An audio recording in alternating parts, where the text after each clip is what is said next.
Hey guys, welcome back. We're going to be doing some work on Project F here today. Like we showed in the last video, we're finally ready to put this back on the ground and basically finish up everything that we need to put it in the car. We did actually get something pretty cool in the mail today. Again, MaXpeedingRods sent us another turbo. So sorry we kind of already opened this, but this is their new Street Performance GT3582, which is really cool. Look at this, they're getting fancy with the badging. Yeah, maybe we should grab the other one just so we can show like the normal GT3582 they sent us versus the new Street Performance, because this is basically double the price. The first one they sent us was like $150. This is a $300 unit now, and it has a lot of upgrades. Yep, comes with a nice cover. Yep, now they're branding that where they weren't before. Alright guys, so this is the normal GT3582 that MaXpeedingRod has. This is their new Street Performance. As you can see, they're now casting the compressor housing with their logo. Instead of a cast wheel, they now have a billet aluminum wheel, which is way better. I think it's still a journal bearing, better compressor, and well, the hot side and cold side housings, they're upgraded materials. I'll put them on screen what they are. They're able to handle more temperature, just better materials overall. My favorite thing is just the billet turbine. It looks much cooler. Looks pretty cool. We don't know what it's coated with, but it's got to be coated with something. But that's pretty cool looking. Yep, same water cooling, oil, inlet, outlet. And yeah, basically the same turbo dimensionally wise. This is like a 6282 turbo. So this is like the perfect size for a 3800 if you have one. So we actually have a different one. This is a GTX3582R that we got from PFI Speed. So this is actually a pretty neat comparison, because the first one, MaXpeedingRod, sent us about $150. This new Street Performance one is about $300. And this GTX3582R is $600. So it's like doubling in price with these different. So and the only real difference now is, because this has a billet wheel, is the dual ball bearing ceramic bearings, I guess, in this one, as opposed to the journal bearing. And I think the journal bearing is just the one, right? This has two of them. This is basically a metal rod that it spins on, and it's oiled. This is dual ceramic ball bearing, so it's got two of them. Much more longevity with the turbo life. But besides that, it seems like they're pretty much the same past that, because now they all have a billet wheel. Well, I mean, the new one has a billet wheel. This one has a billet wheel. And so I'm pretty sure that bearing might be the only difference. One of the benefits to the Street Performance one is with these upgraded materials for the compressor housing and the exhaust housing. You're going to see less heat into it, basically, that's going to affect the bearing and the wheels. So it's going to just be a little bit more reliable compared to this one. It being a cast wheel, imagine if you put a lot of heat into it and you're spinning it really fast, it might, come apart. Yeah. I mean, or wear down or something and get into, your engine. I think that this would be the one I go with if I wanted a cheap turbo. If I didn't spend $600 on a turbo, I think this one would be the one I'd end up with, because like it's right in between, super cheap and kind of pricey. It's half the price of that one, and it's got the billet wheel, so it just doesn't have that ceramic ball bearing. But I don't think I'll need it. Yep, spins pretty nice. We'll see. How does it spin compared to this one? They spin about the same. I think the billet one spins a little bit nicer. Yeah. Maybe a better fit. It feels nicer. You can tell it's billet versus this is definitely cast. But yeah, we just wanted to show this off. Thank you, MaXpeedingRods. This is awesome. We don't know what we're going to do with them yet. We're probably going to... Yeah, they're basically the same turbo. Exactly identical, just this one's better materials, so twin turbo or something. Yeah, we're going to... Yeah, hopefully. I mean, that would be cool. I keep saying the Infinity, but Isaiah says no. We could do the Infinity. We could do your Tahoe. My God, not the Tahoe. Well, once we buy a Fiero, I mean, I'd definitely put this on a Fiero. Hell yeah. I mean, twin turboing it would be crazy, but a single turbo would be awesome. Mm-hmm. Yeah, for sure. That would be so cool. I mean, I'd love to get started on a project like that, but then again, we'll still have an extra turbo. So we gotta just charge the Mustang. There you go. And then twin turbo, twin charge, supercharger, and twin turbos. Yep. There you go. Oh my God, what a mess. So guys, yeah, we're gonna be working on Project F today. If you're unaware of this project, or if you're new to the channel, it's our turbo, like we just showed you. Those turbos are turbo 3800. This is a completely built motor, ARP everything. It's got ported cylinder heads, ported intake manifold. It's got complete custom turbo kit too. Yeah, complete custom turbo kit. As you can see, I forgot what we called it, like the spaghetti turbo kit or something like that. This thing's pretty crazy. So all stainless steel, welded with our AHP Alpha TIG 203XI. So pretty awesome, affordable unit. Has lots of features. So what we're going to be doing today is we're going to be getting off the jack stands, which we basically use as a jig to build the turbo kit off of, the hot side. We are done with that. It's ready to go in. We're going to be putting this harness on. Tristan, now that he's moved into his new place, went through his storage unit and found the coil bracket harness. So we don't have to use this one that we extended when we were going supercharger. But now we're going turbo. We don't need it. We're going to be putting that on. We're going to be kind of just checking everything else that we need to do before we're going to put it in the car. We're going to get our flywheel on. We're going to get our clutch on. Hopefully the transmission, roll it forward, and be basically ready. Just go over everything and make sure it's ready to go in. I know there's a couple things that we need to do. We need to get the starter on. I think it's missing a knock sensor on the other side. Oh no, it has it. Oh good, thank God. And then we got our brake booster or map sensor. This is not brake booster. Brake booster probably goes there. We also need the valve cover. There's like little tiny things, but it doesn't need to be on the jig anymore. And we kind of need these jack stands. Anytime we're doing stuff now, yeah, we only like our 6-ton jack stands. Yeah, we're down to just a couple others. So we're gonna just get cleaning around here, get everything moved out of the way, move it forward, and oh yeah. And we're also gonna take the bumper off and just fit my there we bumper go. bar. We were talking about this last video, but we finally got it. So this is I don't know what the brand is or what company makes it. It's like Midwest chassis or something like that. Yeah. So it's a custom tubular bash bar, and it has fasteners or provisions for the bumper bumper support, which is awesome. Yep. And this will give us tons of room for activities in the front of the car where we're going to be placing the heat exchanger. Yeah. Also, if you guys are interested, they make a rear bumper type oh wow, like this. Yeah. Nice. It's also like $200 in case you're interested. But it'll match nicely the tubular bash bar with the tubular subframe on the Camaro here, on the motor here. Yeah, you know, I don't think that's any less light, you know? Oh really? No, oh, it's way heavier, no, right? Just kidding. Yeah. That's like 4 times the amount of weight than this guy. And it's just a dead stop. Like once it bolts up, there's no extra room. And there's no airflow through there. That's true. That's the important part. Yeah, right here, where if you actually see, now we'll have actual airflow in there, because previously that was just dead stopped into the styrofoam that went in front of there and the bash bar. Guys, like this actually never even was functional. Anything. Yeah, it wasn't functional because it would just go into the. What were you doing, GM? What the hell? Yeah, what the hell? Like that could have gone into the radiators real easy. Yep. But now we're deleting all of that. Right in there. Nice. That thing looks so tiny compared to I was expecting more room below, but that is fine. We just have to measure basically. I mean, we might remove this support right here, or maybe we don't even need to. I'm not sure. We just need to measure out what size heat exchanger we're putting on there, and it can sit behind this, a little bit. And there'll be tons of room once we stand up the radiator as well. But that looks awesome on there. Nice. I'm happy with that. That was $200, but well spent. Yeah, I got one from Motion Raceworks for my Mustang.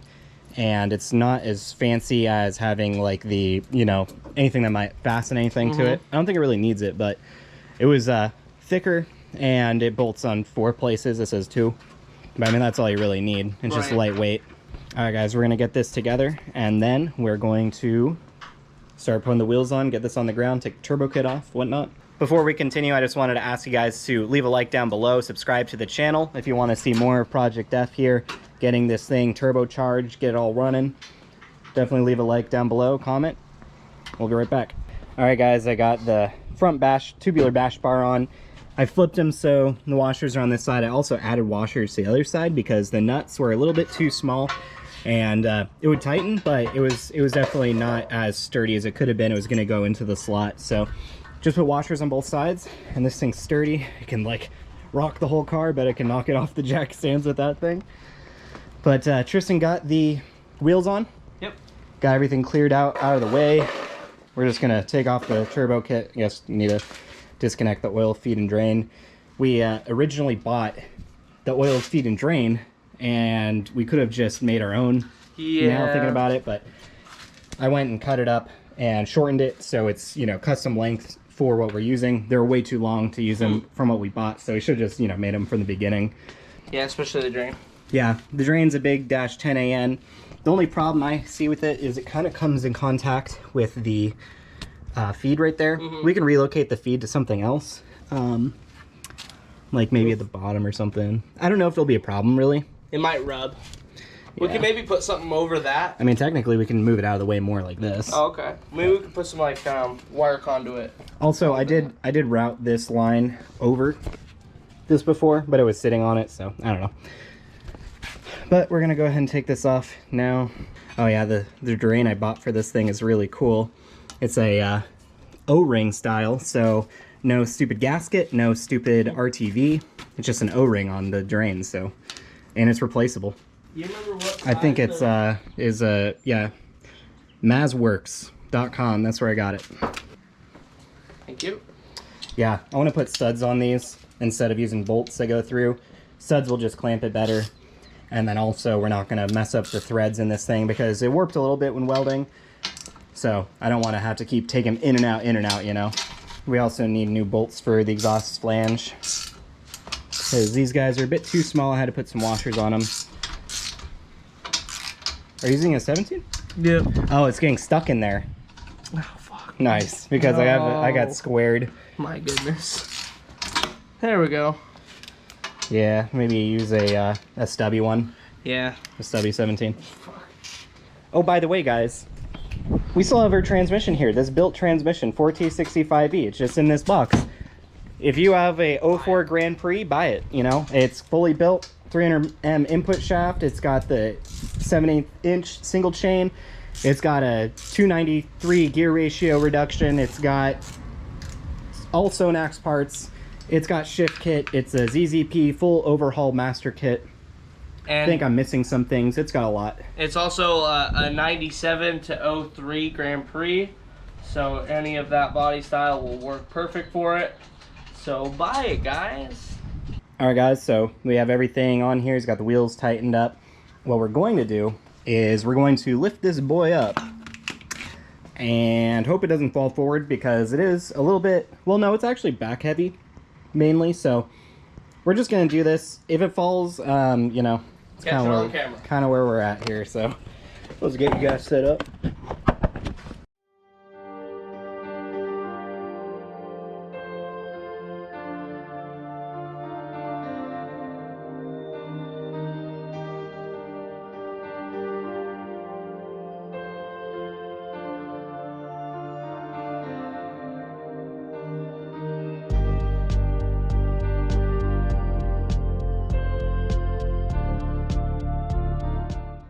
Alright guys, so now that we have the motor on the ground, we're ready to get this in. We need to get the, you know, flywheel and clutch on first, but we'll just need to kind of lift it up a little bit. We'll probably still have to maneuver with the jacks a little bit to line it up.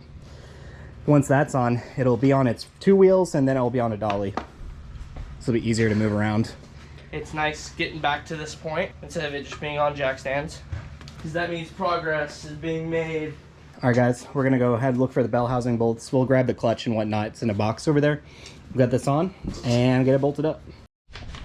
Alright guys, so we broke out the flex plate, clutch, and everything. This is the Rock Auto Special Impact. It's said to increase the holding capacity by, what was it, like 15-25%, something like that. It's just a 6-puck clutch, so not a big deal. It's been so long, I don't even remember. Yeah, the flex or the flywheel had a little bit of surface rust on it. I'm not sure why it rusted. I guess we probably should have, you know, stored it with some WD-40 on it or something, but we just got some Scotch-Brite, the green stuff, and just used some brake clean and cleaned off the surface where the clutch disc is going to be making contact, so it's all smooth now. I'm going to be adding some removable high-strength thread locker to these ARP flywheel bolts. The struggle is getting this lined up properly, and it's tilted backwards, so it's yeah, so it doesn't want to stay on, it wants to pop off. That was my issue. Yeah.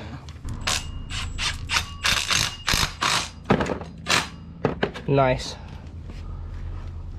Yeah, I'm just gonna go hand threaded with these first. So I want to, you know, crank them.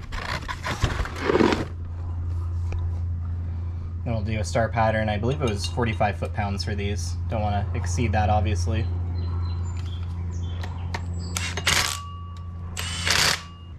His engine color looks so good on film.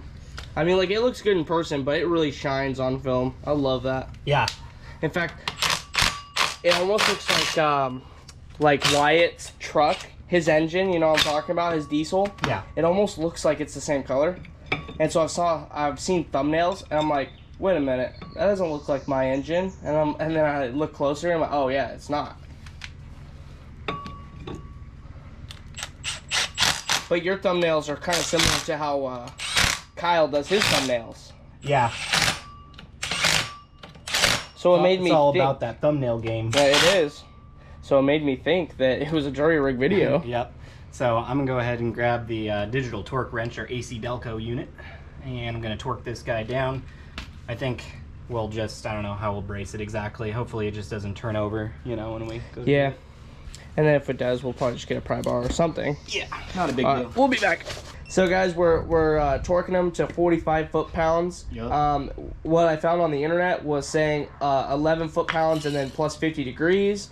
But we've never done that. We've always done 45, and it seems to work really well.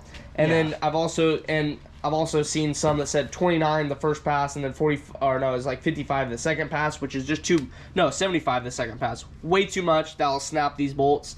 Yeah. So it just kind of goes to show that you gotta watch where you're finding your information, because a lot of people are just like weekend warriors on their cars, and they don't really know the true torque spec, and so they give you a best guess. Bam. That's what I've found. So, you know, like, this clutch says that it's like an ultra high performance for this like application. Well, not ultra high performance. It was the only performance one on Rock Auto that they had. That's basically what it was. Oh, really? Yeah. It wasn't the high torque one? This is. Oh, it is. Okay. Like I said, it's the highest performance one on Rock Auto. Oh, gotcha. There's really no sense in putting more money into the clutch than the transmission if the transmission is crap. Yeah, if the transmission is just not going to hold the power in general. So we got like a somewhat budget friendly clutch that claimed to be high performance and to hold the torque that we're looking to put out, but that was with the supercharged setup. We're likely going to be seeing more torque, but on shift points maybe not. Yeah, this is it says it holds 25% more torque than stock. So whatever the Camaro motors made stock, like 200, I don't even know. Maybe less. On a naturally aspirated, probably less. Yeah, I'm just talking about motor rating. Like they probably advertised like 200 maybe. Yeah. So 25% of that, like 250 or something like that. Not a lot. Not a lot to play with. And then also, I mean, this is easily going to put out that or more. Yeah. And then these also, I think we just go with 45 foot-pounds. Sure. Okay. We just got this one. Or no, we missing one. Oh, you dropped one under you, remember? Oh, yeah. There you go. Nice. Where did I put the thing? There we go. Just drench them in Loctite. There you go. You don't want these suckers ever coming off. And there's a little trick with the clutch alignment tool that I found, because the very first time we put this together, we could hardly get the input shaft in. But there's a little trick you can do to make it a little bit easier, actually. That's ridiculous. This forum post is saying that the flywheel bolts should have been 74 foot-pounds. I just don't see any way that those bolts would ever hold that. Definitely not with those. You know what? And they're ARP bolts. Like, those are really good, strong bolts. So I don't believe that shit. So with this floating in here, you see there's a little bit of movement. Like, it's in the pilot, but there's a little bit up and down movement. What you do is you set it up just a little bit, put a little bit of upward pressure, so it aligns it better. Then you just put a little bit of torque on these. A little bit of tightening. And then see how much easier it comes Oh, look, in. it doesn't even wiggle now. Yep. Well, it's just like a straight shot. Down. Yes. Nice. So we're going to torque these down, and then we will have to find the bell housing bolts. We will get the input shaft all in there. We'll probably put some grease on there. slap it together and we'll be done for today. Hell yeah, guys. We'll be right back once we find those bolts. Yeah. Wish us luck. There's one of these. No. All right. We're just getting this thing torqued down right now. We're going with the same 45 that we were with the other bolts.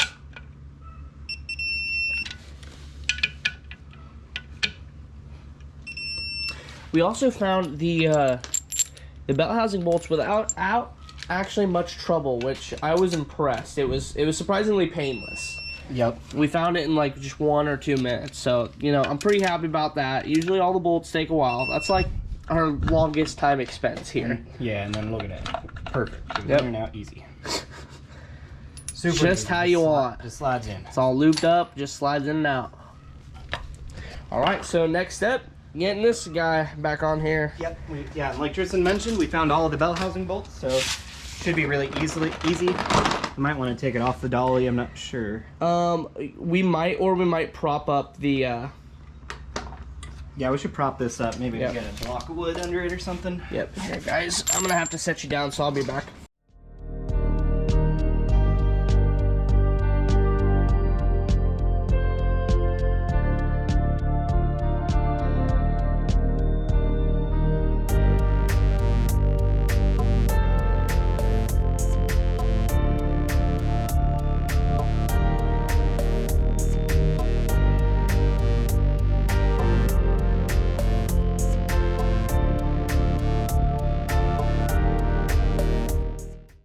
All right, guys, we're back. We have everything all bolted up together. Just moved this forward, got the dolly back on. Everything's all tightened up and ready to go. Some of the last things that we need to do on the motor, we need to get the brake booster hose that connects to the back of this. We need to figure out where the vacuum lines are gonna go. Maybe get some washers for this, tighten it up. We need to get I need to relume the coil harness because it's kind of ugly and gross. We need to get a new valve cover because this is the one off the Bonneville where you can see we stabbed it with the alternator bolt. Yep. We also need to get the manifold gaskets for the exhaust. We need to. We all need to get the power steering pump. And starter on. Oh yeah, well, I need to physically buy the power steering. Yep. And Tristan has a crank bolt that we will be adding to this because there's no crank bolts on there yet. And then I guess we need to just fix the power steering lines, the one that was cut, but that should be really easy. It's just a hose. Should be able to buy it, right? I think we already do have it. Oh, okay. And yeah, that's it. And we'll get it rolled under the car and get everything bolted up and situated, and then start the tedious process of doing, you know, things at a time. We have the new clutch line to install, get the whole harness routed where it needs to be. The new bumper bar looks pretty goddamn the good. fuel lines ran. Oh, We'll yeah, still also fittings. need to maybe replace the fuel pump that we put in there. Yep, I think it could run with it, but for sure, I just wanted a whole new drop-in. Yep. Not even fuck with the existing unit like we did. Yeah, try modifying it. Yeah, just get something that's just drop-in like Vince's Racetronics. Yep. That we put in the Trans Am. Something like that'd be awesome because this thing is going to be turboed and it's going to need all that that fuel. So that's pretty much going to end it off of this episode, guys. If you have a 97 to 03 Grand Prix, we got a built transmission for sale, $1,600, and it's pretty much has everything you'd want in it. Has upgraded valve body, it has gear ratio conversion, new sprockets, a single 7/8 inch chain, 300M input shaft, chromometer. That's pump important. Shaft. Yep, and then it also has like a full stage 2 rebuild kit, and pretty much all the goodies that you would want to buy if you're rebuilding one of these transmissions. So it's pretty much has everything in it, and almost nothing is stock. So if you want that, let me know. It supposedly has 15,000 miles on it, and I bought it for 2,000. So if you want to buy it for 1,600, have at it. Email us at the email, and if you want the box to ship with it, if you want it shipped, you gotta pay $150 for the box because it was over $200. I paid for that, and then plus shipping. But shipping between Washington State and Florida was only $300. So if you want to ship somewhere else, it'd probably be cheaper because it literally couldn't have gotten farther in the U.S. So yeah, let us know, and we'll give you a deal. And hopefully, and then everyone could be happy. But yeah. Yep. That's going to do it for this video, guys. I hope you liked it. Be sure to leave a like down below, subscribe, and we'll see you next time.